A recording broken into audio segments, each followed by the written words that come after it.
Hey Bloomerinos, look at the cute ribbons here. We are mixing pink with bright yellow and we are going to have a blast creating some bows out of this ribbon.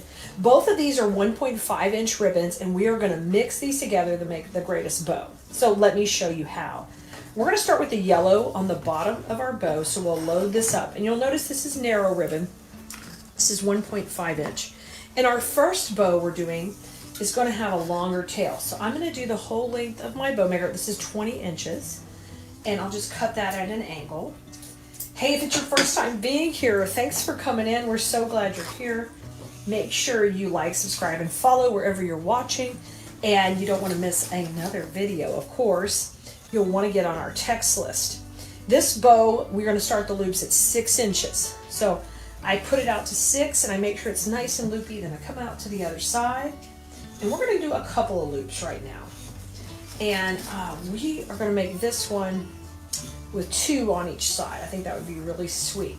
This is a very simple bow, but very effective for a lot of my designs. And my design school students really like it because it's easy, clean, and neat. So we start out there with 2 on either side. And both tails are at 20 inches. Now spread these out. Now we're ready to put the next layer on, and that's going to be our pink. And here we picked out a really cute pink, and most importantly, it's got a little bit of yellow in it, so it can pop out and line up really well against this yellow when I pair them together. See how pretty that is together right there?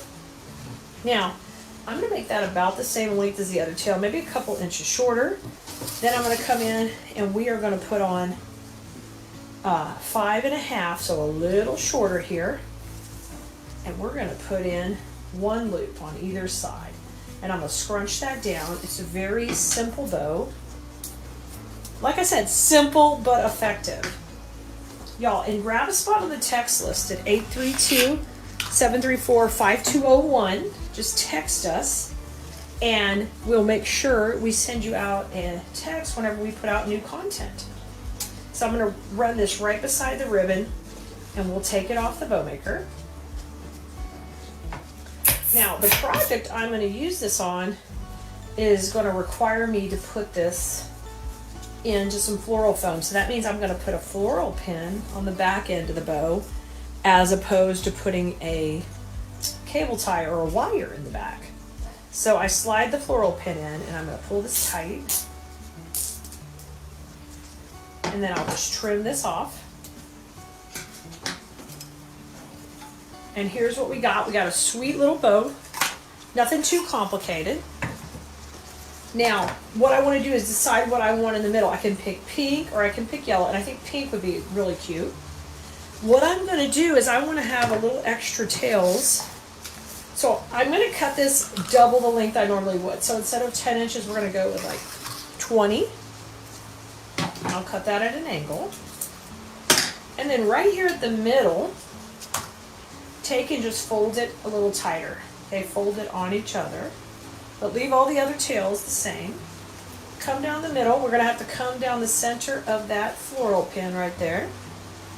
And now we're just going to take and tie a nice little knot here, making sure the fronts of the ribbons are in the front of the bow and the backs of the ribbons are behind.